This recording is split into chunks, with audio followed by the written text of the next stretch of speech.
Hello,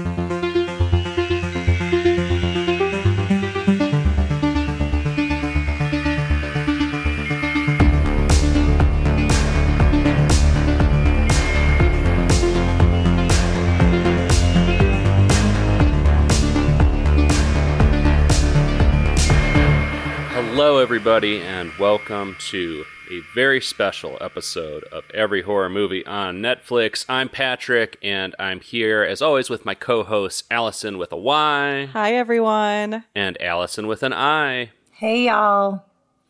And I say it's a very special episode because it's our 200th goddamned episode. Well, that flew by. I know, right? A lot faster for you than it did for me. I'm sure. It's been 8 months, sorry.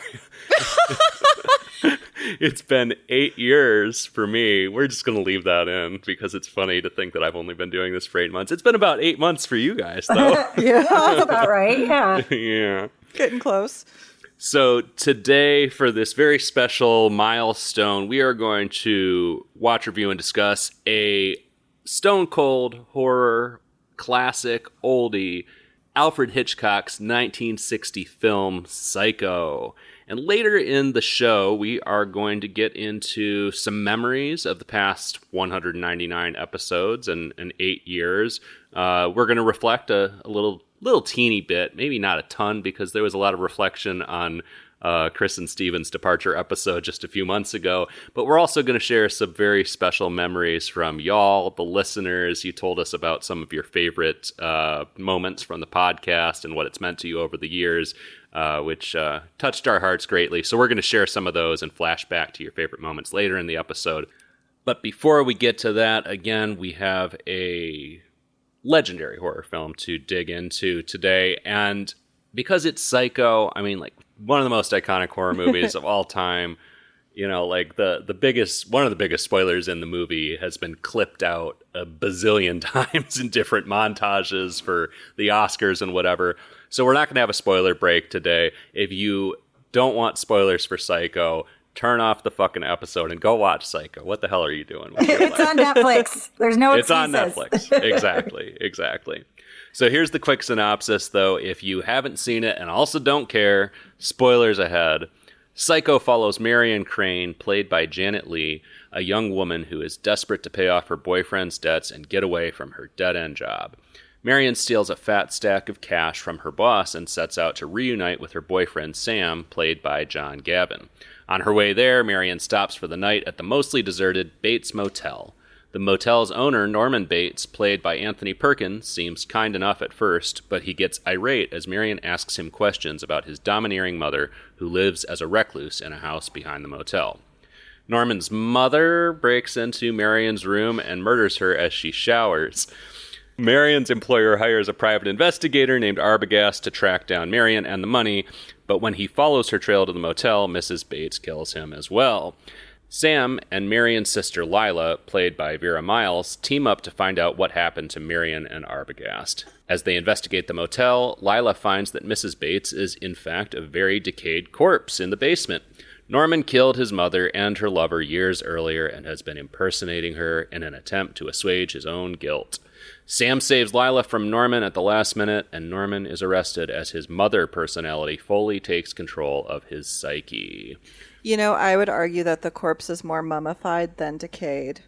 Oh, what's the difference? Well, there's definitely tissue preservation. Yeah. Like, she's not just bones. There's dried Flesh. Oh, so Yeah. there's so it hasn't just been rotting, like he's been doing things to keep it. I mean, it looks like hell, is what I meant when I wrote it's not like extremely decayed. It's clearly not a fresh corpse. Yeah, no. But definitely mummified. Yeah, and there's a line that at the end of the movie when the detectives are talking that says Norman's worked as hard as he can to keep her corpse preserved. So it was presumably, right, like embalmed, and then he's continued to keep it preserved in the fruit cellar. Well, shit, y'all need to start editing these synopses before I read them on air. All right. Don't get ahead of yourself. That's episode 201. Yeah. So, had y'all seen this movie before? I had, but it's been like 15 years or something. And I think I was like, I mean, maybe even longer than that. And I feel like I was an ingrate when I saw this the first time. Like I knew, ingrate? Yeah, I feel like I was not grateful for what I had seen. Like I knew the big scene, the shower scene, of course. For whatever reason, I feel like I was underwhelmed by the rest of the movie after that, which is like the dumbest and most shameful take I've ever had, I think, in my life. Personally, not to tip my hat to my review. Dumb. As horror has come such a long way since then, and our expectations have changed, and the technology has changed, but it was the Mac Daddy of its time, right? The Mac Daddy of its time. Oh, yeah. Alfred Hitchcock was fucking things up. Oh, yes, he was. I had seen this movie about 10 times in my Whoa. life. Wow. Yeah. Okay. I don't know why. I don't know how that happens. Like, maybe it was like my comfort horror movie at one point, or maybe I watched it with a couple of different people throughout my lifetime that as like an intro to classic horror. But I had seen this movie so many times, but it was really, really fun watching it. And I've said this a number of times with a more analytical eye. Yeah. What about you? Had you seen it before? So, gosh, I'm not proud to admit this, but I'd only ever seen the 1998 shot-for-shot remake. Directed by Gus Van Sant. Oh, yeah. Oh, yeah. wow. Directed by Gus Van Sant. And starring Vince Vaughn as Norman Bates and Anne Heche as Marion Crane. And let me tell you, I was unimpressed. Okay. I have never seen that. Have you, I have, and I thought it was dreadful. Yeah. Like, why did they do that? I fucking hate Vince Vaughn because he came out as a big Trumper recently. And I was always like, fuck you anyway, because he was totally typecast as like funny guy, funny big tall guy. But Anne Heche, I forgot that she was in that. And what a crazy, do you remember her death story? Oh, God. Yeah, rest in peace. Ugh. Rest in peace, Yikes. Anne Heche. Remember when she sat up straight on that stretcher after she got out of a fire going like 100 miles an hour and crashed her car into a building? And there's like footage of her on a stretcher and she like sits straight up through and busts through the paper or whatever they had her under. Oh I my did God. not see that. Oh, it's the craziest thing ever. Wait, you haven't seen it either? Why? No. I knew about the car crash. I didn't know she like rose off the slab. You guys, there are so many conspiracy theories that Anne Heche was like, first of all, there's a theory that she was a victim of Diddy's. Whoa. And that theory has resurfaced now that Diddy's going to trial. But there is a very clear video of first responders rolling her away from the scene of the accident on a stretcher with like what appears to be a body bag over her. She's completely enclosed. So people later speculated that were like EMTs or familiar with burn victims, that it wasn't in fact a body bag and it was like something that you put over a burn victim to help keep like their skin protected. But regardless, she was pronounced dead at the scene. Wow. And there is video from like a chopper in LA, clear as day, where she sits straight up on the stretcher, busts through the paper, and they like hurry the camera away. And people are like, what the fuck is going on? That's insane. That's no, wild. I'm so glad I didn't see that because I feel like that's something I could never unsee. It's not that bad. I'm very desensitized, but it was more like everybody was like, did you just see what I saw? And then it's just been played over and over through the years from like different people that have conspiracy theories and whatnot. But it's crazy. Anyway, That's wild. Off topic.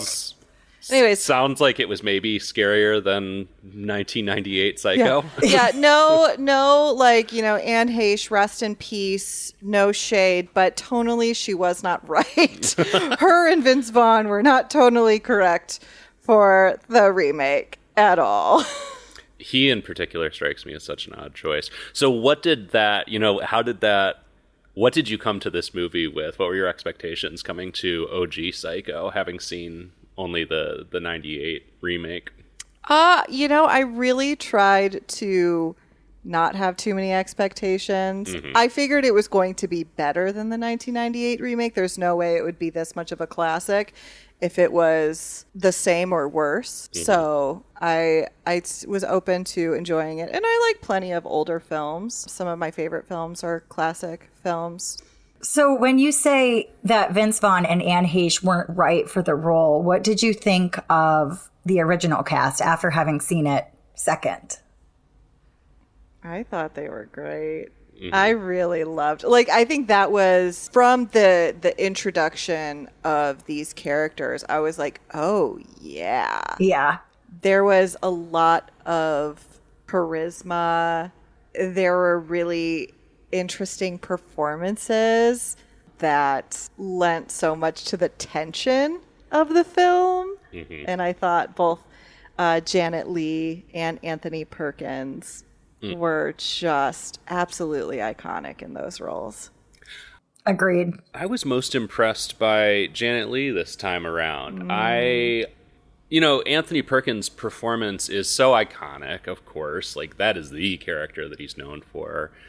And I feel like Janet Leigh, or the character of Marion Crane, so often gets reduced to just that one scene, or really just that one frame, mouth open wide, screaming, naked in the shower.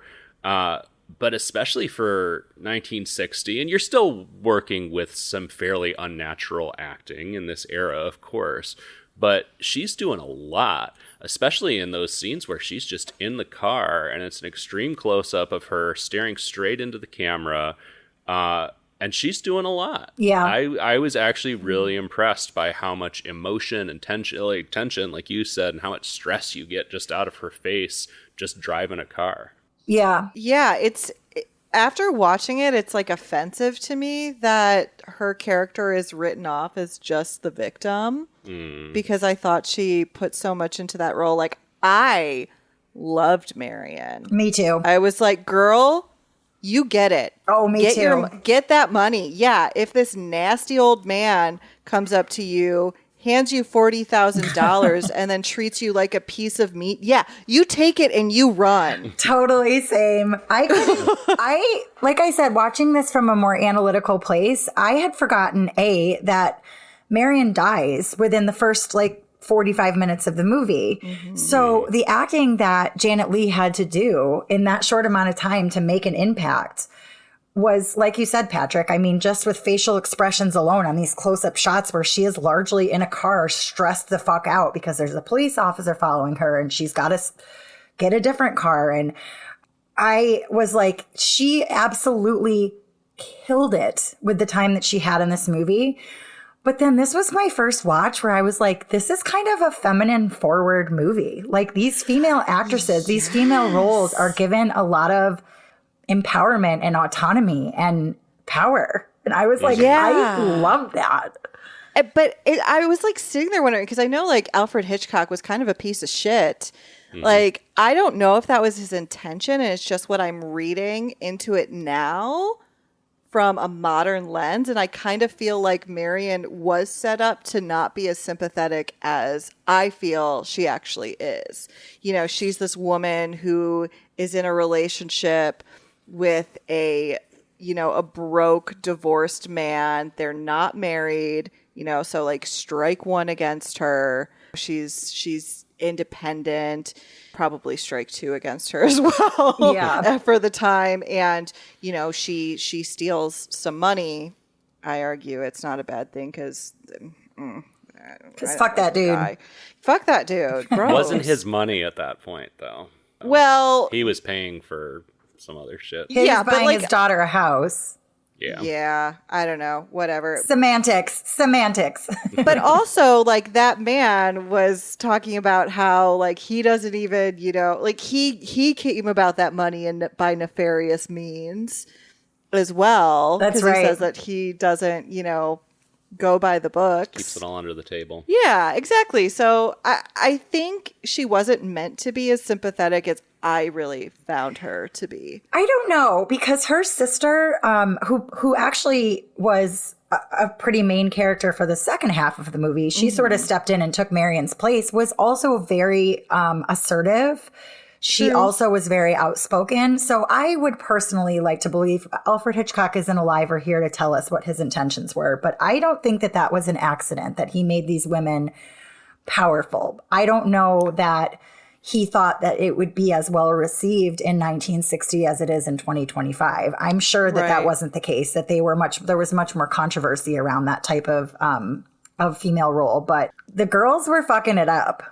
Yeah. So let's keep in mind Hitchcock didn't write it. He just directed, and it is based on a book. So some of what we're working with here is the responsibility of other men.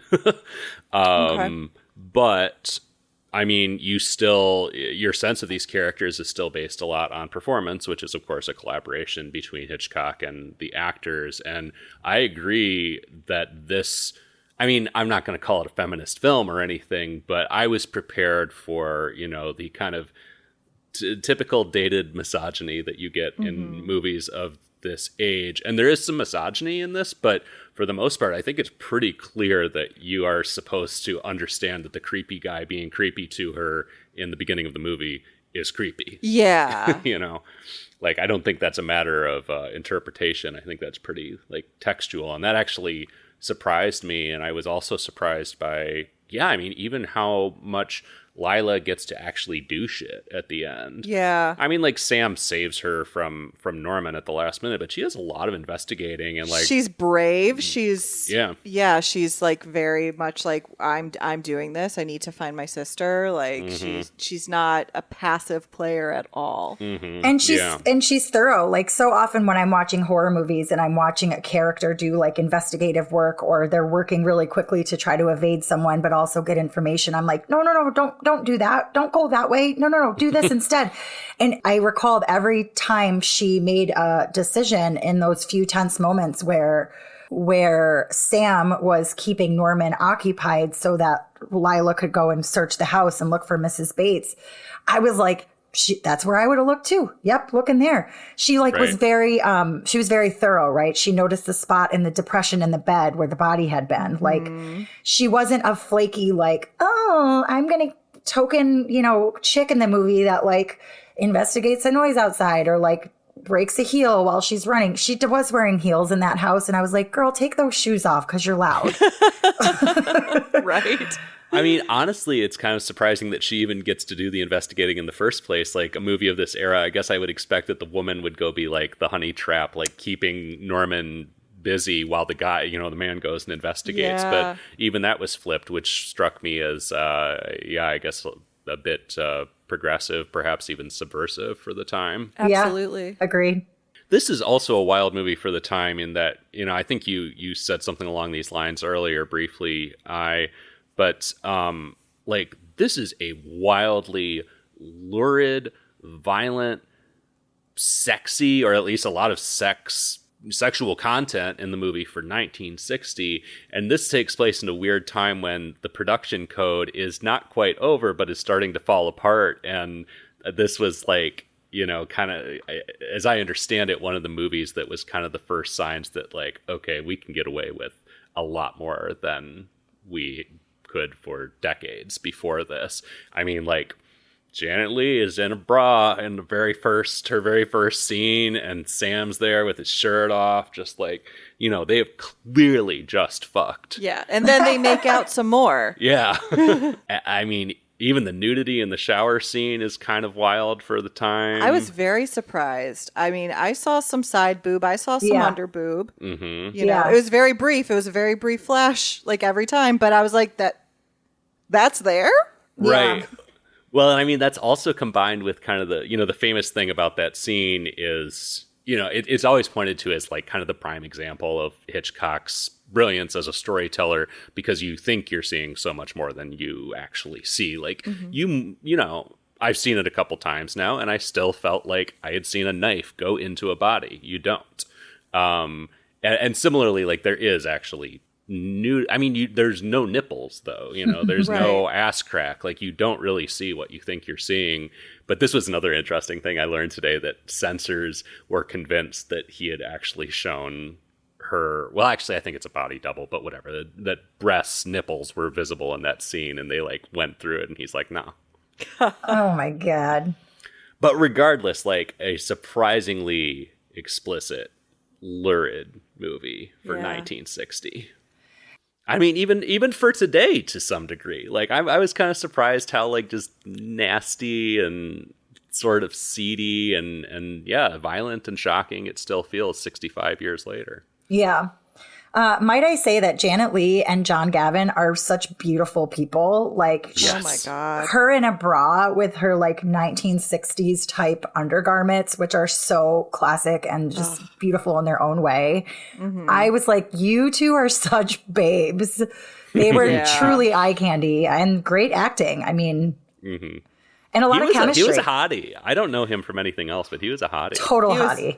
Very classically handsome. And her Very, sister, like, her sister's beautiful too. yeah. I was actually quite surprised by how much they actually looked like they could be sisters. I agree. Yep. You don't really see that often on screen, that like people playing siblings actually look like they could be siblings. Yeah, agreed. I had that same thought. I want to go back to something that you were saying before, Why, about how, this character, Marion Crane, has kind of been reduced to just the victim in this movie. And I'm totally on board with that because, like I said, she came off so much more strongly than I remembered her. But the choice to kill her off 45 minutes in still works like fucking gangbusters. And I realized recently that I say that expression all the time because you called it out an episode or two ago, but I don't know, it's a good expression. I don't know what the fuck it means. How do gangbusters work? But it's fun to say. Regardless, it's like such a ballsy choice. I assume probably that comes from the novel too. I haven't read it, but I'm assuming it comes from the novel. Again, it's something that I think still works really well 65 years later, but I don't think that's something that had really been attempted in cinema before, where you set up a protagonist for 45 minutes and then shock the hell out of everybody by doing away with them. I can only imagine seeing it when it came out, not knowing what to expect, and that happening, and just being like, what the fuck? Yeah, like what's the rest of this movie going to be about? Yeah, it's like the same level of the first season of Game of Thrones, or the Yeah. book when Ned Stark, who like is, effectively the protagonist the whole time, gets got, and you're like, what the fuck? Yeah. And then everyone else dies. You learn not to get attached to anybody. But Right.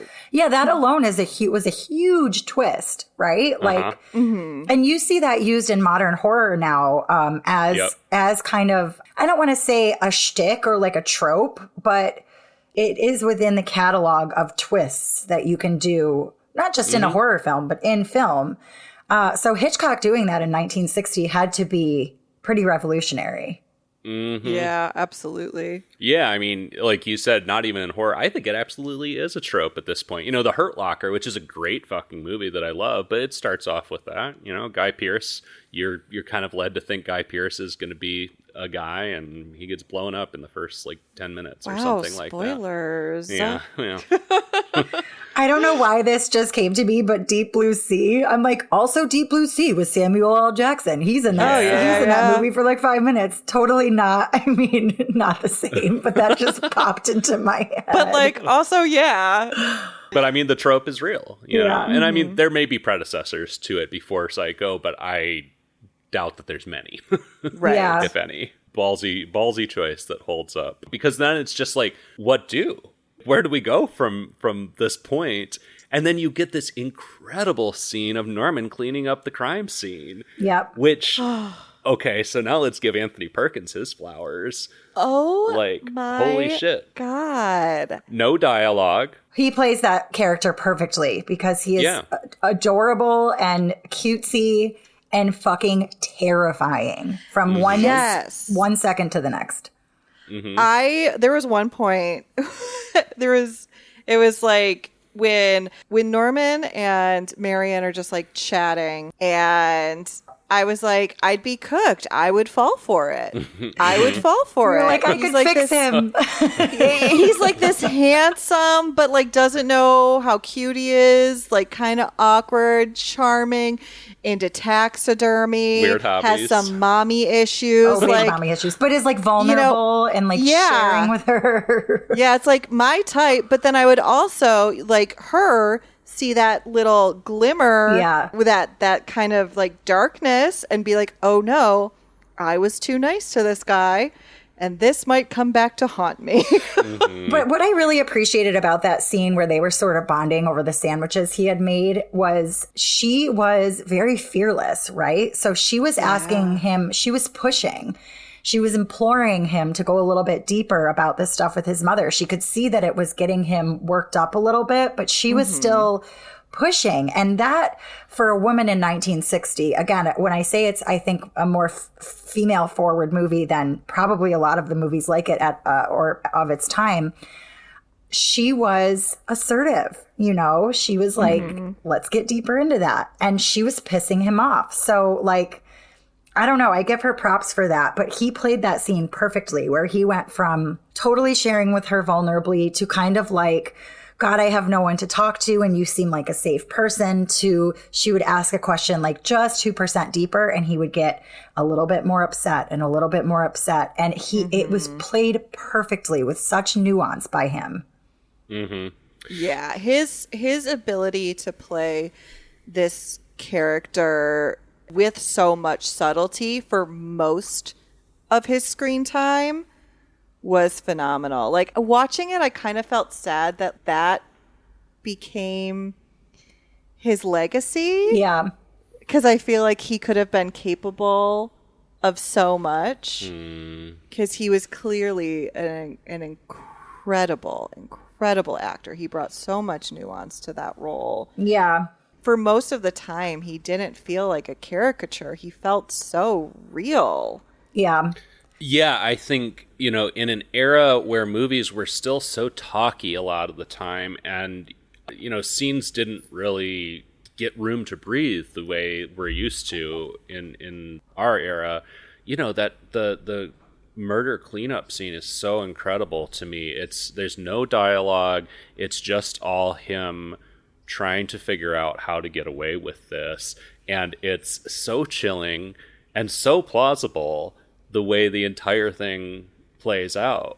His reaction to pushing the car in the swamp, the moment that the car stops for a moment, and the panic on his face before it finishes, like sinking down into the swamp, was, that was incredible. It was palpable. Amazing choice. Yeah. Yeah, amazing choice. And there's so much in this movie, you know, kind of like the scenes I was talking about with Janet Leigh before, where the way Hitchcock chose to do that, the way it was written, because I give a ton of credit to this script as well. It's a great script. The way those scenes are written, filmed, and acted work together so perfectly. You know, the choice to just have that static shot of her close-up face.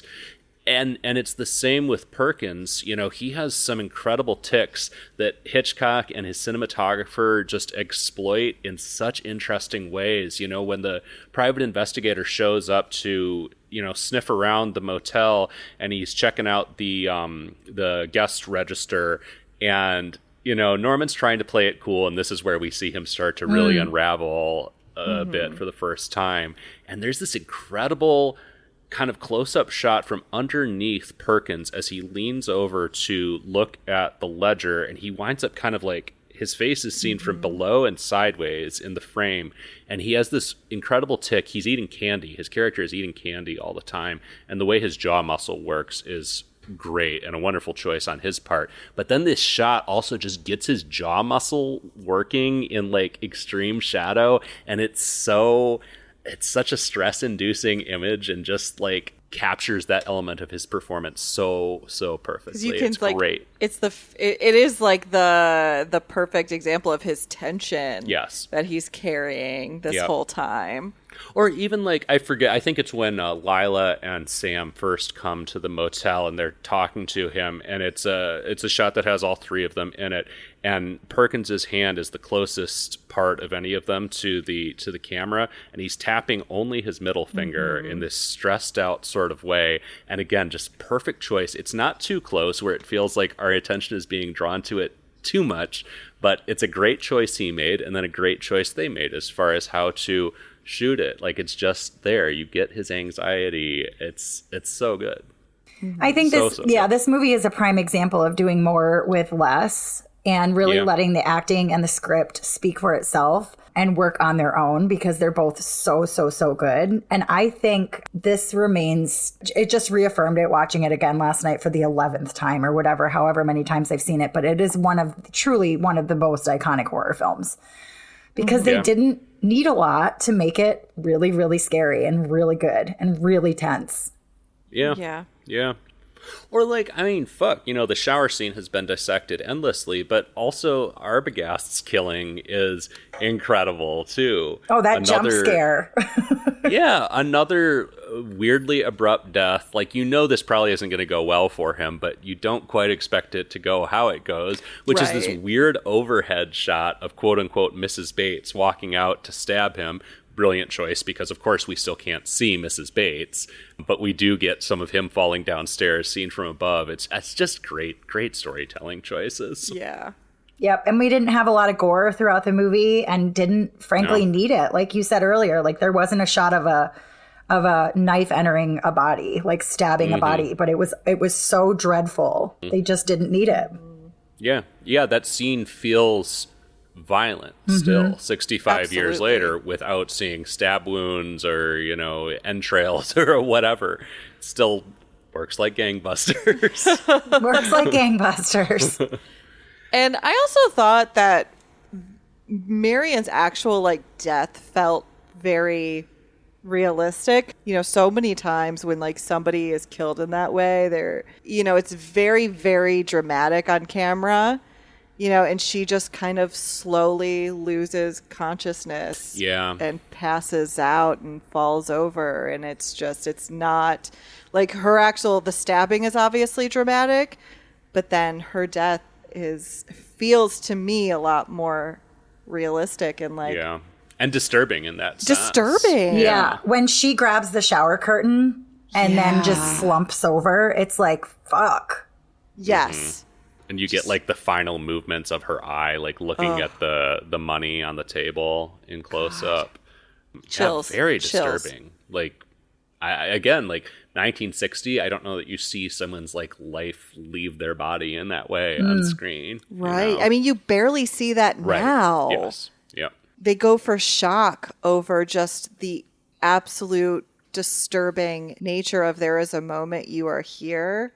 And then there is a moment you are not. And we actually got to see that moment and let that moment breathe in this film. Mm-hmm. And it sticks with you. Yeah. Yeah, that really struck me this time too.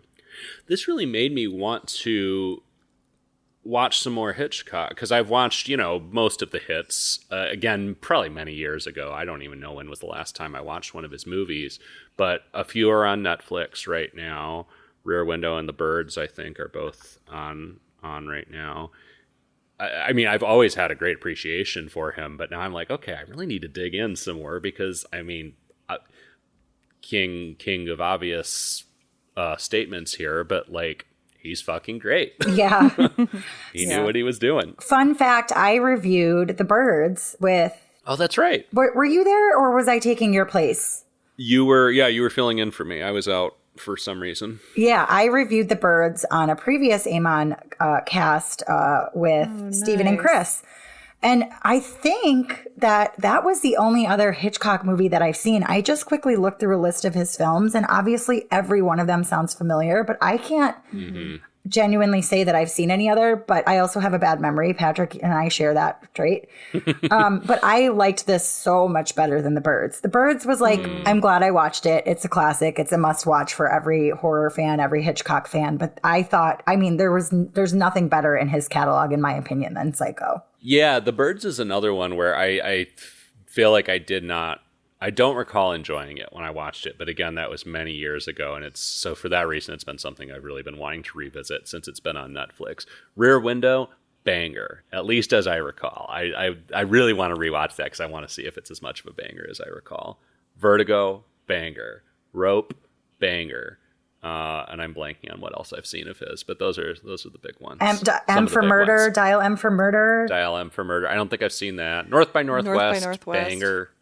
See, I haven't seen any of those, and I agree that I want to get more into Hitchcock because he's the granddaddy of horror.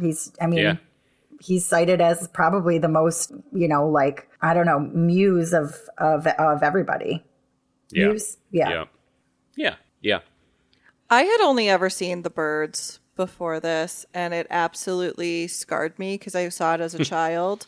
And I have just some, like, a very specific snapshot from it left in my mind. I don't even know actually if it's a snapshot from the movie anymore, but it's been in my brain associated with The Birds. And it's this image of a man with his eyeballs pecked out, slumped over, and it completely scarred me as a child. And so I never watched any other Hitchcock after that because it really fucked with me. Like, I was terrified of seagulls in particular. Wow. I could see that.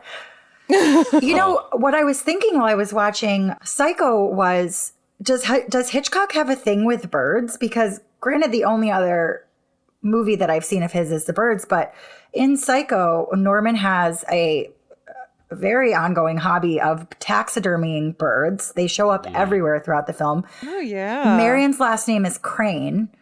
So I was like, I wonder if this is a recurring theme for him. I don't know if I didn't look it up because I wondered if you guys noticed the same thing. Not in any other movies of his that I'm aware of. But yeah, that is an interesting thing in this. And again, I wonder, if the birds, like the taxidermied birds in this, were a holdover from the novel or something created for the film. Could go either way. Well, he was also like taxiderming his mother, so that. Yeah. Mummifying. Mummifying, right. We've established that. The creepiest line in the whole movie, a boy's best friend is his mother. Oh, yeah. Oh, God. I think that I had an audible reaction to that. Like, ugh. Big yikes. Yeah. Big yikes. Yeah, classic. Yeah, so, I mean, we talked about the first big twist pretty extensively. And the second big twist, I think, still works incredibly, that he is, the mom, the quote-unquote mom. And this was another thing that kind of impressed me and surprised me for the time, was the way it was explained at the end. We have this sort of cringy, like, exposition ending. Like, if there's something I wish I could throw out of the movie, it's like this psychiatrist coming in to explain everything that's happened. But the explanation, I was actually kind of surprised in 1960 that some guy goes, "Oh, he was a transvestite," and the psychiatrist says, "No, this didn't have to do with that. He created, a separate personality to assuage his guilt," which also may be a kind of unwoke take on dissociative identity disorder, but I don't know much about that. Well, they didn't have that term back then. Right. I mean, they would have called it multiple personality disorder at that time. Yeah. But I was surprised and kind of impressed that it didn't just take he's a freak who dresses up in women's clothing, know, like that was the entire motivation. I mean, for the time, a very woke film. Yeah. Honestly. Agreed. Yeah. Totally agreed. And that was low-hanging fruit. Like, they could have just gone with that. It still would have been scary. It's funny you say that if you could take one thing out, it would be that whole explanation at the end from the psychiatrist, because I went on Reddit afterwards to see what people of all different Reddit communities thought about Psycho. And that was the most common complaint, was we could have done without that. Yeah. I watched the movie, read the think pieces on it, and then went and kind of thought about that scene in particular. I think I understand why they had to add it, because, like we were just saying, that type of mental illness, we know that it wasn't given a proper diagnosis or a proper name in like the DSM-5 or whatever at that time. And I think the fact that Hitchcock had to spell it out, or the book spelled it out, who knows if that was a creative liberty that he took. But I think that the fact that it was spelled out was a testament to, this is not something people are commonly talking about. And this is a very specific mental illness. And it's not, like you said, as simple as someone just cross-dressing because they're a freak or whatever. Right. So I thought it was kind of necessary. They could have had that information conveyed in a different way, but I didn't dislike it. But a lot of other people did, like you.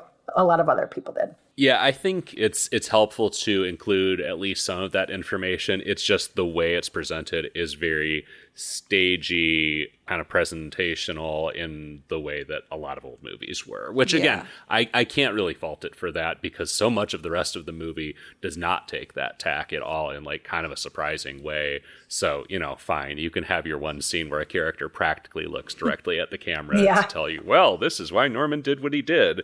It's just, you know, in a movie that for the most part works pretty fucking well 65 years later, it's the one part for me that feels a little like, oh, this is just a little silly. Yeah, I understand thinking it's a little silly. I did too, but like I said, I feel like it was important to have that, so that they were like, this dude isn't just like a sexual pervert, because you know, he's deeply disturbed because of how he was brought up. And that led to this behavior, you know. And I was watching it being like, yeah, is this a little cringy? Sure. But also, I'm glad that they were like, you know, we're going to nip any possible other interpretations of this in the bud. Yeah. And then it did give us the opportunity to have that iconic moment where the police officer brings him a blanket and he is fully now Mrs. Bates.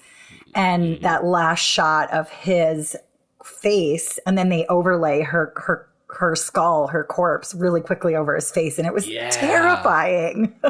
Yeah. Obviously, his final like creepy stare into the camera is one of the most iconic creepy stares into a camera of all time. But I did not remember that little flash of her skull. Brilliant. It's so fast. You know, it's like, it's one of those things where you question yourself if you've actually seen it or just imagined it. And then final shot of the car being winched out of the swamp. Oh, awesome. So fucking good. Great. Yeah. So good. Yeah. I think this movie stands the test of time, and I'm 10 toes down on that belief. I agree. I'm so glad I finally watched it. I'm kind of upset that I hadn't actually seen it sooner. I think sometimes what pop culture boils a film down to does it a lot of disservice. And I feel like this is one of those films where kind of the expectation created by pop culture references and stuff like that really did this film a disservice.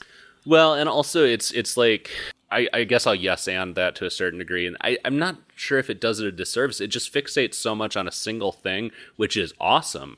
But it's like so much more than that. It's so much more than that. These characters are so much more than that. There's so much storytelling that's done really, really well after that. It becomes a you know, like a murder mystery after that. Yeah. Yeah. Absolutely. Yeah. So, you know, like Hewitt's all around, I think, right? Like, I mean, you could watch it, maybe, if you have the time. I'm going to screw it and not watch it 12 times in my life. Just kidding.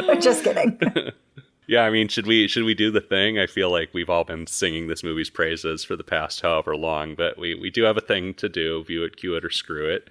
For the 200th time in EHMON history. Actually, it's been more times than that. Actually, we've had weird special episodes here and there, but whatever. This one is number 200. So let's do the thing real quick. Allison with a Y, our first-time Psycho 1960 viewer. I'm a first-time Psycho. First-time Psycho. long time listener. First-time Psycho, long-time listener. I have to share a quick behind-the-scenes anecdote for the listeners. We were briefly talking about reviewing both OG Psycho and 1998 Psycho, and I was excited. We didn't end up doing that, obviously. We didn't have time, whatever. Psycho 1998 is not on Netflix, etc. But I was so excited about that, if only because I was going to make the title of the episode Psychos on Psychos. Ooh, and I'm a little sad that I didn't get to do that. To be fair, none of us are psychos. I'll speak for yourself. That you know of. Anyways, Allison with a Y, please review. View it, cue it, or screw it. View it, duh. That was incredible. It stands the test of time. It stands the test of time in such an unexpected way. It really surprised me. It delighted me. I loved all of the performances.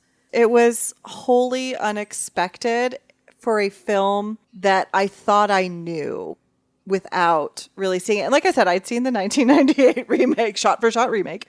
And yet, what a completely different experience. This is such a different experience for the better. And it's hard to imagine that you can go into this film and not fully know what to expect in a lot of ways. And yet I turns out I didn't fully know what to expect in some really, really wonderful ways. So yeah, to view it for me. Allison with an I. What do you give it? Big, big, big view it. I think this is critical for every horror fan, every up and coming horror fan, like film students, right? There's so much to be taught here. And again, like he did so much more with less. And I think that is just accolades, to and a testament to what an amazing director he was, especially for his time, especially given the resources that they had compared to what we have now. There is a moment every time I watch this movie, and it's just one moment where I truly forget that Norman Bates is Mrs. Bates. Because that's how well it's written, or your focus is so much on other characters or other plot lines or other delivery of lines that are so deep and rich and good that you're not looking forward to, oh yeah, I know how this ends. And I think that says a lot about this film. Yeah, big view it for me. Patrick, thoughts? View it, and I think this completes our second unanimous view it in like 3 episodes or something. Yeah. We were all view it on, was it Dead Talent Society? Yep, correct. Yeah, okay. So this is another milestone for our milestone episode. But yeah, big view it. As I said, I watched this for the first time when I was still a smooth-brained youth. And I didn't appreciate it. I just fundamentally did not appreciate it the first time I saw it. And so I was I don't know. I didn't go into this necessarily expecting to love it as much as I did, but it goes hard as fuck. It holds up. God bless you, Psycho. May you be as fucked up and unnerving 65 years from now as you are today. Wonderful. Bless. Has anybody watched the Bates Motel series at all? No, but as soon as like Norman came on screen, Yeah. Patrick, you can attest to this, and he started talking, I was like, oh, they cast that Bates Motel series very well with having, was it Freddie Highmore? Yeah. As Norman Bates, because I can completely see him playing that role. Like, it just was immediate. How well cast. I mean, also, I think there is some physical similarities there, but the mannerisms, I was like, I have seen this guy do those mannerisms before. It was very uncanny. Yeah, if I remember correctly, that was like pretty well regarded. I'm sort of At curious least the first to watch it. Season or two, I think, was. Yeah. Did you see any of that, I have not. It was on my radar, I think, for a while, and then it fell off. But I would maybe pick that up at this point. Yeah, me too. Well, maybe on our next horror catch-up, we'll have some reports back about Bates Motel. I mean, I say all this, and then I'll probably look it up, and it's like 6 seasons, and I'll be like, fuck that. Yeah. Yeah. If it's 1 season, I might plow through it by next horror catch-up. We'll see. Well, anyways, that wraps our review of Psycho. And now, as promised earlier, it's time to take a little walk down memory lane, a little time to reflect on the EHMON experience. I kind of want to throw to the two of you first, because, again, Allison with a Y, you've listened to the vast majority of the episodes of the podcast long before you ever, I think, were on it. And you, of course, guested on several episodes, as did Allison with an I, before you both joined as co-hosts 6 months and, 25 episodes ago. What stands out to you from, like, the past 8 years or 200 episodes? One of my favorite memories of listening to the podcast before I was ever on it, and certainly before I was a host, is actually the first episode, technically episode 0. Spawn. And Patrick, you saying Malibosia is Bay. Like, sometimes that just pops in my head. And for a while in those early episodes, every time you introduced yourself, you had some like insane middle name that you'd give yourself. Oh God. Wait, like what? Like what? It started with I just decided to say that I was Patrick Flyin' Dunn, and I said Flyin' like that for, again, reasons unknown. And then I would like build upon it, and it was like Patrick Flyin' Portobello Dunn or something. It was just all very like stream of consciousness. There was absolutely no meaning behind any of the like quote unquote nicknames I would give myself. And then I have two things to say. Oh, wow. Yeah. That's And then the first episode that I listened to that made me actively angry was Cargo. Because I remember watching that, and obviously I was not on it at that point, but listening back and just wanting to strangle Chris and Steven. I love those two. Okay. I love them so much. But I hated them. I hated them for their take on that film. I thought that they were unfeeling human beings. I already knew them at that point, but I was like, what a couple monsters. I love that we're reopening the case on Cargo for the 200th episode, because it would still come up all the fucking time for episodes. I'm still mad. And years after that with Chris and Steven, it would still come up all the time. So I'm glad we're reopening that file today. So those are like some of the memories that I have of being a listener. Yeah. We'll drop in a little clip here of Malbolgia as Bay just for nostalgia's sake. I'd like to ask everyone, if you guys don't mind, if you had to say your favorite part of Spawn, what would it be? Steven? Oh, I've got to think about that. Okay. Anybody else? Did anything jump to mind? Patrick? Oh, absolutely. Every single fucking scene in hell. Every fucking scene with Malbolgia. Malbolgia is Bay. Allison with an I, any, favorite memories or highlights of the EHMON experience over the years? I get the feeling that you've mostly guessed it. I get the feeling that you haven't been like meticulously listening to every episode in between your appearances. I would love to lie and say that I have, but that would be a lie. But I have one memory that stands out to me, and I think it was the first time I was a guest with you guys. We recorded Boys in the Trees. And it was like Halloween season of 2018. And it was the first time I recorded with you guys. And we all got together in person at your apartment, Patrick. Mm-hmm. And the four of us sat around each other and we had some drinks.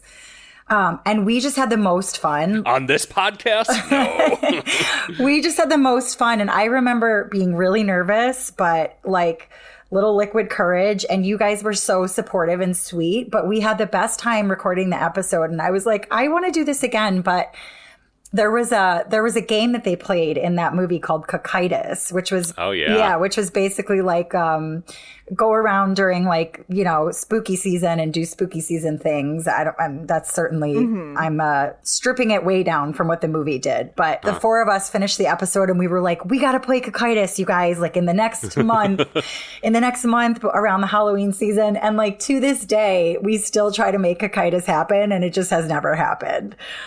And I've come up with like great ideas and put it on a group thread, and everybody gets busy. But yeah, I will do Cocytus with you. I know you this will. Year. It's just going to end up being you and me, and you know what? I'm fine with that. I feel like we should do like a remote Cocytus session for Halloween this year. I would love that. Get like some gear, go out to a graveyard. We'll figure out whatever the rules are, and we'll do it for an episode. Yes, I mean, Allison, you already said it. You're in. Of course, we will invite Chris and Steven, and I bet Chris will come. To remind us all of what we're going to be doing this Halloween, here's a little clip of Cocytus, how you play Cocytus, a little flashback from the Boys in the Trees episode. What's the name of the fantasy world that they go to? Cocytus. And it's a game that they're playing? They're playing a game called Cocytus, which is actually named for the last ring of hell, where the traitors go to freeze in the ice in Dante's Inferno. Oh, you have I read that it was research, my friend. I read that it was like a tributary, like a river that led into Hades. Maybe both. I mean, one thing's for sure, there is no game called Cocytus. I looked that up. That's sure, completely created for the movie and never explained what that is. Because I wanted to play. They play this game as boys, and basically they walk around town and tell each other ghost stories or fairy tales, and they kind of come to life around them. Oh, okay. All right. Yeah, I think we could do this. We got a plan, you guys. It's happening. This is the do this. year. This is our year. This is the year of Kikaitis. Yes, I love it. How is y'all's experience as co-hosts been so far? You had memories as a listener, Allison with a Y, Allison with an I. You had a memory from your first time as a guest. How's the co-host grind? 25 of 200 episodes in. Allison with an I here. I'll go first. I am having a blast. So we've said it a couple of times, and this is the resounding message for me is I wouldn't have had a reason to watch so many of these movies that already in our short time together we've reviewed. Like you referenced a minute ago, Dead Talent Society, which we all gave a view it to. That movie would never have come across my radar, and I love all things horror. I have my finger on the pulse of all things horror at all times. This podcast gives us such an opportunity to watch and respect and give, flowers to and credit to these movies that otherwise would totally have not been part of my life. That is hands down my favorite part of being part of this podcast. Only second to like hanging out with you guys and talking about, talking horror with, you guys are my favorite people to talk horror with because we're all big nerds about it. Mm-hmm. And it's like I found my people. So yeah, Aww. I can't say enough. I'm thrilled that you have me part of this project, to be part of this project. I'm going to jump in and build off of that for just a minute before I pose the same question to you. Why? Because I want to echo a couple things, both things you just said, actually, Allison with an I. And I'm not gonna reminisce myself too much today because again, I did that with Chris and Steven 6 months ago or something. But absolutely co-signed that idea of I just love that this continues to introduce me to weird ass films that I would not give the time of day and would scroll right past otherwise. Like I can list plenty of them from Kali Kuhi most recently, or Dead Talent Society most recently. Shadow in the Cloud is way up there. Nong Nok is up there. Mononoke the movie, Yeah. Absolutely. Yeah. So many incredible and a lot of terrible movies buried in Netflix, but I love the opportunity to explore both categories there. And also just the social relationship of it all is wonderful too. Obviously Chris, Steven, and I had so much fun. We were friends for many, many years before we started the podcast, but we had so much fun doing this together and having a reason to sit down and hang out and talk about movies for 7 years or whatever it was. I love having that same opportunity with you all now. And also, I love the way that I've gotten to connect with our listeners, too, through Discord, social media. We're going to talk more about some of you crazy sickos who listen to us in just a minute here. But I love you all and love that I get to talk about movies with you and love that you give your time to listening to this podcast. Those are some of my favorite things about doing this. But anyways, I just wanted to build off what you said there, before I kind of threw it over. Well, one last thing, big props, big props to you guys for the steadfast commitment in doing this for 7 years before we came on board. This is the kind of thing that most people will have this big brain idea about and then it fizzles off. You guys stuck with it and you've got a fan base that is amazing and committed and devoted, and you guys have had some amazing conversations long before I was here. So props to all of you.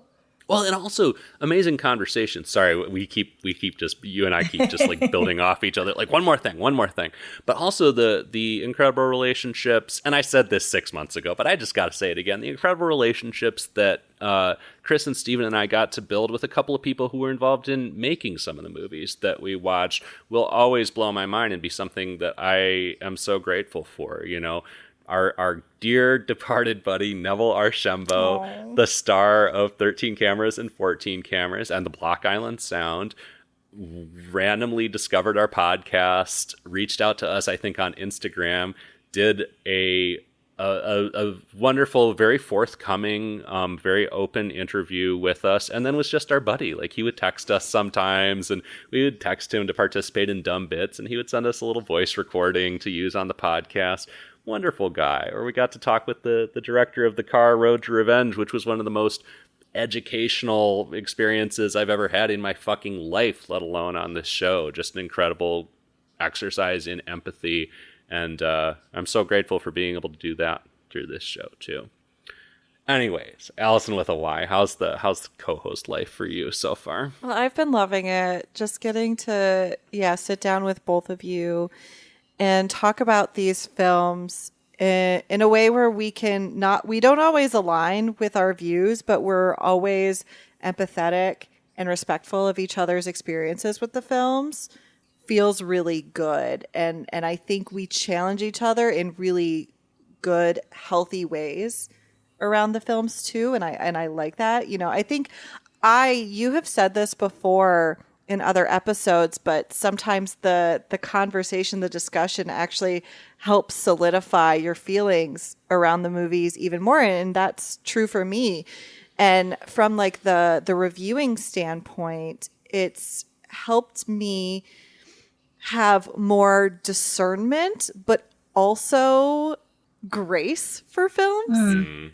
Because I want to be thoughtful, like I don't want to be the person somebody who was like maybe in this one film and was really excited, sees that we reviewed it, listens to the episode, and I don't want to just completely harp on a film and not find the good things and then maybe destroy this person, unknowingly. So I think about that, and not that that's going to happen necessarily, but it could. So it forces me to be a lot more thoughtful. Find the good even when I maybe would overall give the film like a screw it or something like that.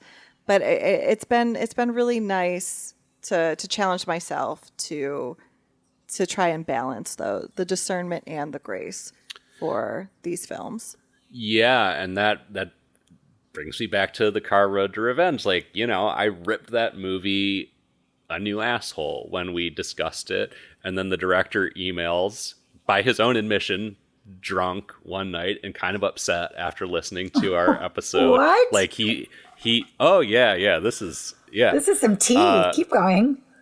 Yeah, he emailed us and said, I listened to your episode. I don't think you guys got things quite right, and I'd like to tell my side of the story, essentially.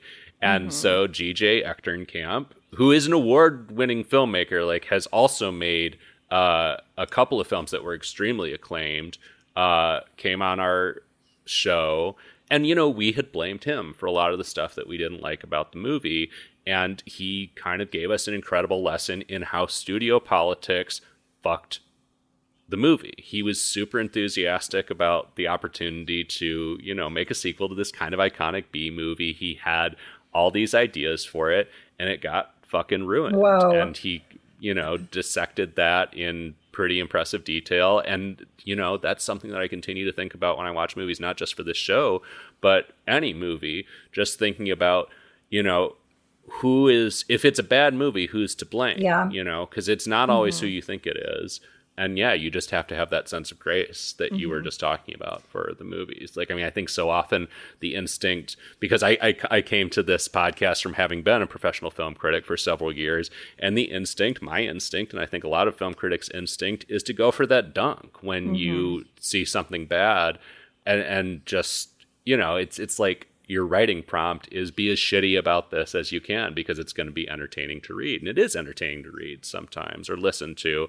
But I think it's more interesting and just like stimulates my brain and my sense of empathy more to try and think through, like, why is this way? Yeah.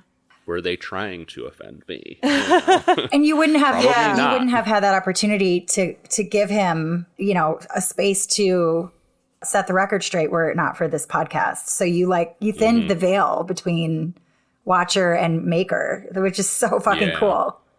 A lot of times I approach films and watching that. I mean, sometimes, there just is absolute garbage trash out there. But I still think to myself, I'm like, they still made a complete thing. Right. Which is hard. Right. That alone, to me, I think is incredible. And it's so vulnerable to put yourself out there, to make something, to make a piece of art, put it out there for us pieces of shit to then, absolutely rip into. And it's like, what the fuck have I done with my life? Totally. Yeah. It's important to keep that perspective always. Yeah, it doesn't mean I'm going to give everything a view it, but I will do my best then to acknowledge the things that I did like and the things that did work. Yeah. It reminds me of one of my dad's favorite expressions back in the day, which is like if, say, my sister or I made dinner and it was kind of clear to everyone that like we didn't do a very good job, we'd be like, Dad, how do you like the food? And he'd say, it's better than the dinner I made. And that's, yeah, that's great. It's better than the fucking movie we made. Yeah. I think we'd make a pretty killer movie. I think we would too. Yeah. I mean, one of these days, Chris and I got to finish the movie that we made a third of like a decade ago. We're never going to finish that. We're never going to finish that movie, but it would be interesting if we did. At least you know that about yourself. I mean, I was one of the actors in it, and just for the fact that I don't look the way I did 10 years ago, Yeah. like, we're never going to finish that movie. Right. Anyways, now that we've taken our little stroll down memory lane, it's time to go to the phones, I guess, as they say. On social media and on our Discord, we asked you all, the listeners, to share with us some of your favorite memories from the past 200 episodes. We're going to read your comments here, or a few of them, and play back the clips, play the tape from your favorite moments. So I'll kick things off here. We've got a little comment from listener Gentle Ox, who is one of our beloved Discord community members, and they wrote, I know he's no longer on the cast, but I absolutely loved Chris's impressions. He did a killer job of spoofing the Blair Witch intro on that app, and he was equally hilarious spoofing Mark Ruffalo in the Blue Whale app. I don't remember this Mark Ruffalo impression. I can't even remember how Mark Ruffalo came into the discussion of the Blue Whale, but I believe that Chris did a great impression. The Blair Witch one is fantastic, though, so we're gonna listen to that real quick.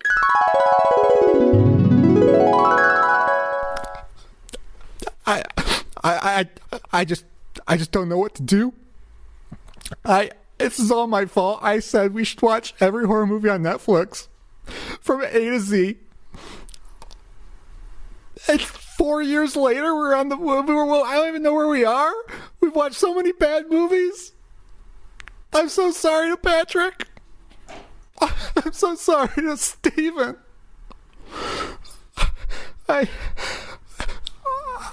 can't watch any more of these movies. That was ass, but That was great. That was ass. Only 4 years at that point. I accept your apology, though, Chris. Fantastic impression, and thank you, Gentle Ox, for that particular trip down memory lane. Allison with an I, do you want to read our next listener comment here? Yes. Listener Kyle writes, I've been trying to find the episode where Steven does the Jordan Peterson impression and can't. Kyle, that was the episode we recorded about the movie Men. So might I direct you? I was a guest host on that movie. I had a lot of big opinions on it. So please refer to the episode for Men. Well, let's listen to it right now, and then we can hear the rest of Kyle's letter, because he had a few more things to say. But let's hear this fucking Jordan Peterson impression. We know as much about these men as we do about her, and she's the main. She's the heroine. She's the protagonist. We don't know anything about her. We don't even know what she does for work. She's on a work call. she's only defined by her relationships to men. That's exactly right. Wow, this movie does not pass the Bechdel test. It does not. It does not pass the Bechdel test whatsoever. Probably intentionally. But. I mean, yeah, I think that's the point of it, right? Yeah. Wow. So, I wish I had that Jordan Peterson drop. What are we going to do without men? I want to just drop that throughout this episode. I haven't listened to enough Jordan Peterson to even know if that's accurate, but it's a funny voice regardless. Oh, it is. And then Steven made a sample of that line, what do we do without men? And into like a little rap verse. I can't explain it. It's so epically good. Listener Kyle also writes, my favorite EHMON memories are the throwaway lines. Things like, then the MILF says, it's in the wind, or the sound a generic ghost makes when it jump scares you. That dates all the way back to the Ghost Twins and I believe episode 8. Most of all, Pizza Face Killer. I need to cut a compilation of all the mentions together so we can do a lore videos for that slasher icon. Pizza Face Killer, if you're new to the show, is Chris's slasher movie concept that he has spun out in detail over the years. He shared some of the proposed details of that movie on the show. We'll see if he gets it made one of these years. But yeah, damn, Kyle, the throwback to American Poltergeist, I think, is the episode where the MILF says it's the wind, or A Haunting at Silver Falls. Episode 8 is the one where we did a couple bits about the weird sounds that ghosts make when you see them in a movie, which I believe is murr. But yeah, let's see what else we got here. I think Allison with a Y has some comments from listener Jordan on Instagram. Yeah, Jordan writes, episode 58, The Perfection, had a story of unfortunate bowel movements on a bus, and it made me absolutely die. I was riding into work on the train, and I must have looked insane, but I was busting up over it. The confusion with the door, all of it. It has really stuck with me. So fucking funny. I know exactly what story they're talking about. Yep, because there's a very dramatic scene on a bus in The Perfection, and it reminded Chris of a harrowing encounter on a bus. So let's revisit that one. This is an epic story. I think we're in for like a 3-minute story here, but it's worth it. It holds up. So here's Chris's bus poop story. So I was on a bus in the Philippines. How I got the stomach bug, we'll never know. But I was on this bus. Pills. I was maybe, right before, as we were waiting for this bus to arrive, I started to get what I call the mud. Yeah. You know when you got the mud. Yeah. And so I went to a little, Did you have your mud flaps on? I went to a little Ew. outhouse, and I tried to purge what I could. And then the bus arrived, and I ended up on this bus. It was a 3-hour bus ride, I think. I think it was 3 hours, but that seems like too long, but I don't know. Anyway, but we're on this bus. When you got the mud, man, it feels like an eternity. I got the bus, and I got the mud. And for a while, I'm just holding it. I'm holding it as best I can. And I have friends with me, and we're like, oh, what are we going to do tomorrow and stuff? And I'm just like, I got the 1,000-yard stare. I'm only thinking about one thing, which is not shitting my pants on this bus. Not just filling that bus with mud. I made it about an hour and a half. Not creating a mud slide, one might say. I was about to go there. Now, if you've had the mud, you know an hour and a half is an awfully long period of time. I should get a medal for that. And then I'm like, okay, I need to get off this fucking bus. I was having the exact experience as Lizzie. And so I tell my friends, I'm like, look, I gotta get off this bus. I see that there's like we're entering most of this whole bus. It's like one road up the coast of this island in the Philippines. I see a city center up ahead. So I walk to the front of the bus, and I'm like, stop here. Let me out. Let me out. I tell my friends, get my stuff. We're getting off here. I say, let me off here. The bus driver's like, oh, I can't let you off here. It's a roundabout or like something. I'm like, God damn it. Have to go back to my seat. But then just the act of getting up and moving, kind of like, I think, rearranged the furniture, and I was okay. I didn't have to shit anymore. Go back to the back of the bus. It starts coming back with a vengeance, and I'm sweating. And did you start like playing a game with your I was doing like, naming anything I could. Yes, yeah. I was doing anything I could to get my mind off the situation. So then finally I'm like, I gotta go. I gotta get off this bus. So finally, like the next stretch, I'm off the fucking bus. Everyone gets our shit. We get off the bus. I see a 7-Eleven. Thank God for 7-Eleven. Let me just say, I've heard this story multiple times, and this is the most anxiety-inducing rendition yet. Thank you. I see a 7-Eleven, the green glow. I'm like, perfect, because it's like you get off the bus. That's problem one. I'm like, all right, I'll shit like behind a wall if I have to, but I want to find a toilet. 7-Eleven. I'm like, great. We go in. We're like, can we use your bathroom? I go straight to the back. I see the bathroom door. I tug on the bathroom door, and it like comes off in my hands. And then I realize that the bathroom's actually to my left with no door. The door has been taken off of it and is in front of me. You're like just like so dazed at this point that you don't realize it's a door that is not I'm unhinged. hallucinating. Yeah. Well, it looks like it's a Wait, door, were there but you pull bugs? on it and Did you it's just a loose door. And Chris, are those fucking bugs? so I look to my left, and there's a toilet, but like this bathroom's clearly out of order. There's a mop bucket in the middle of the floor. It's a small, it's as big as this space here. Dude, I It's would got- just shit in the mop bucket at that point. It's got a mop bucket, and every surface, including the toilet in this bathroom, is covered with this like grayish, watery film. And I'm like, fuck it, we're doing it. And so I go in there, I sit down. My friends, God bless their hearts, take the loose door and like hold it over the actual door space to give I love me a privacy. loose door. And so that's how we got out of that situation. But since then, I am not precious at all about where I go to the bathroom. And this is why you have only one hand now. Yeah, this is why I only have one hand, and this is why I used to be the guy who like goes in, like tears the tissue paper and puts it on the toilet seat. I'm not that guy anymore. I survived that. I can survive anything. Bring it on.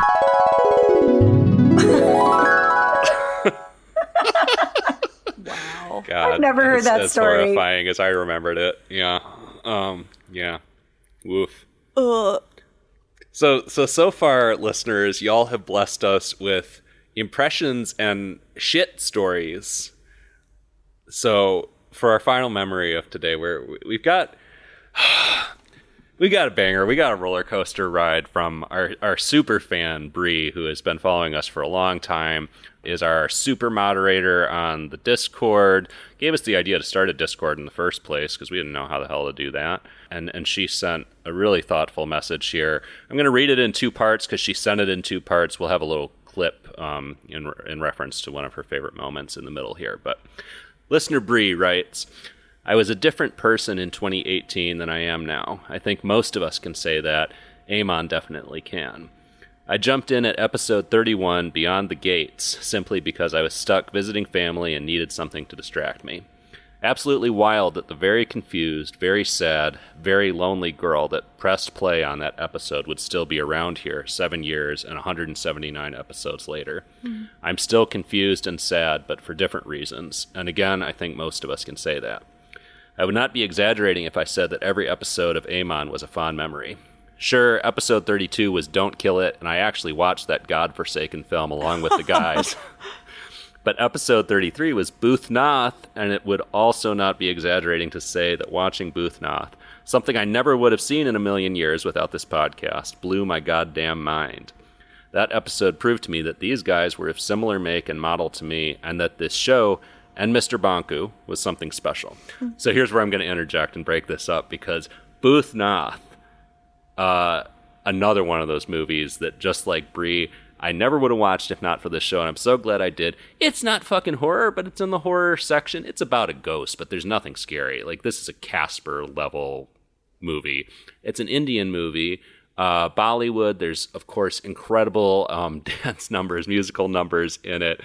And it has this little moppet named Mr. Bonku in it. He's the child protagonist, and I found him so charming that the year we watched that movie, I awarded him the Spirit of J award.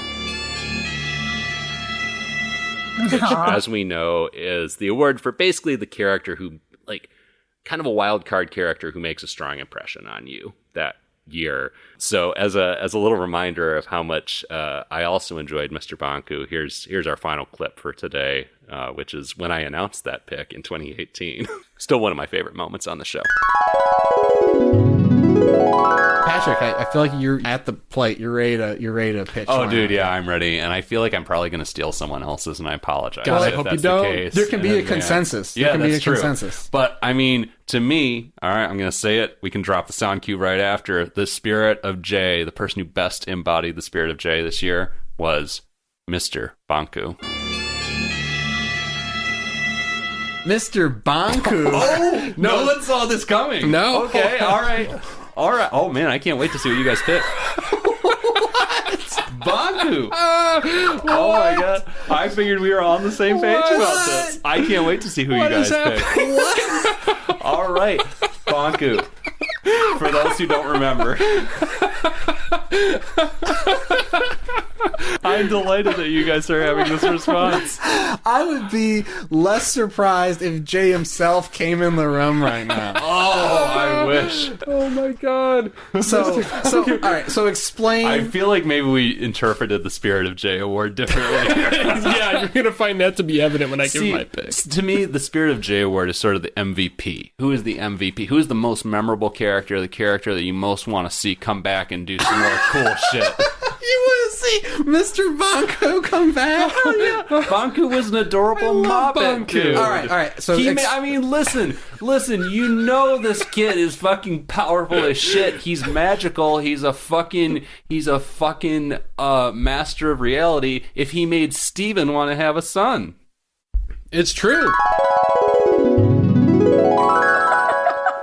I've listened to that clip so many times, and it still makes me laugh my ass off just hearing them fucking howl at that kid. I was 100% sincere. I don't know that I've ever heard Steven laugh that hard. That is amazing. Oh my god.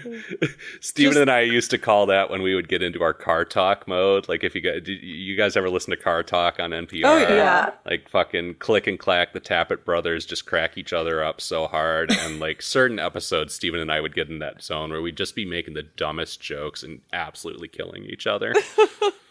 No, the funniest part is like their absolute disbelief at first. Yeah, like they thought I was trolling. Wait, no, or the fact that you thought that they might have picked the same person and they were like, you are so wrong. God, So good. oh. Anyways, I just thought I'd drop that in there as a reminder of my and Bree's shared love for Boothnoth. And also, like, go watch Boothnoth. I don't think it's on Netflix anymore, but if you can track it down, it's just an incredibly charming movie. Don't expect, like, scares, but it's a lot of fun. Anyways, back to Bree's incredibly thoughtful letter. She writes, I was making homemade lasagna when I listened to the Train to Busan episode. I was changing the sheets on my bed when I listened to Bird Box. I listened to the bonus Motor City Nightmares episode featuring Dee Wallace and feeling sad that I didn't go to the convention like I'd wanted to. Fellow Midwesterner, Bree, shout out. She continues to write, I lived through the Dabe, the Possession drama. I watched Nong Knock during a severe thunderstorm and was surprised to find myself crying. I made fun of Chris for buying a Blu-ray of the Vatican tapes, but really I loved that he never shied away from his opinions, even if they were nonsensical. I loved listening to the Grandmother's Farm episode so much that I took it upon myself to watch Grandmother's Farm 2. Y'all will get to it soon, right? We'll get on that, maybe. I made my debut on the Texas Chainsaw Massacre episode, absolutely embarrassed that my connection sucked. I mourned Neville. I mourned Chris and Steven's departure. I jumped for joy at Allison and Allison's inclusion. Aww. I made friends not only with the creators of this podcast, but a bunch of other listeners thanks to the Discord. I watched film after film after film, but I never watched Hubie Halloween. and that's it from Bree. Bree, what the fuck? You made me cry. I know, right? Jesus Christ. Incredibly thoughtful. I love that we have people like Bree out there who are listening and who this dumbass mission means something to for whatever reason, and who are willing to make the bold step of watching every fucking movie except that piece of shit Hubie Halloween. Which I think I watched with you when you had to watch it, and God. oh boy. Yeah. Ugh. I think she made the right call. Yeah, I think so too. Well, anyways, I think that just about brings us to the end of our 200th episode festivities. Thank you, listeners, for writing in, sharing some of your favorite memories, giving us an excuse to revisit some good old clips. Thank you, Allison with a Y, Allison with an I, for joining and getting on board for the next phase of this journey. Thanks, of course, to Chris and Steven. If you're listening, I don't think you probably listen anymore, and I don't blame you. You lived it for 8 years, but thank you guys for everything you did along the way. I guess with that, it's time to do the fucking spiel, which seems almost like a letdown after all this fun and emotional roller coaster we just had. But visit the website, everyhorrormovieonnetflix.com. You can find a link to every goddamn 200 episodes that we've done there, as well as a link to our merch store where you can get goodies with Every Horror Movie on Netflix art on them. And we'd also love for you to follow us on social media. You can find us on Facebook, Instagram, Blue Sky, YouTube at EHMONcast, EHMON cast. Or you can find us on TikTok at EHMON Podcast, EHMON Podcast. And that beautiful Discord community that you heard so much about tonight, there's a link to that in the show notes. We'd love for you to join us there if you haven't already. Lastly, follow us on your podcast provider of choice and leave us a review. We love to see that feedback, and it helps people find the show. All right, the only thing we have left to do today is find out what we're going to be watching on our 201st episode, and it is the Wheel of Death's turn to pick our next movie. So we're going to fire it up, and it's going to pick a random horror movie from the Netflix catalog for us to watch. So let's give this thing a spin, see what it picks for us. Oh, how do I say it? There's a weird font for this that is not helping with the pronunciation, but Para, P-A-R-A, Bettina, B-E-T-I-N-A, Pengikut, P-E-N-G-I-K-U-T, Iblis, I-B-L-I-S. And the Netflix synopsis of it is 3 women in a small village conceal dark secrets, including unholy alliances and a mysterious ingredient used in a popular curry restaurant. Oh, hell yeah. Oh. That sounds interesting. Very interesting. This is an Indonesian film. We haven't watched a ton of Indonesian movies on the podcast, but Indonesia has a kind of proud horror track record. So we'll see how it is. Maybe we'll try the curry recipe, but that's what we're watching next episode. Not going to try and pronounce it again. Scrub back 15 seconds if you want a reminder. But we'll be watching that next time, 201st episode of Every Horror Movie on Netflix. Until then, I'm Patrick. I'm Allison with a Y. And Allison with an I. And we'll see you next time.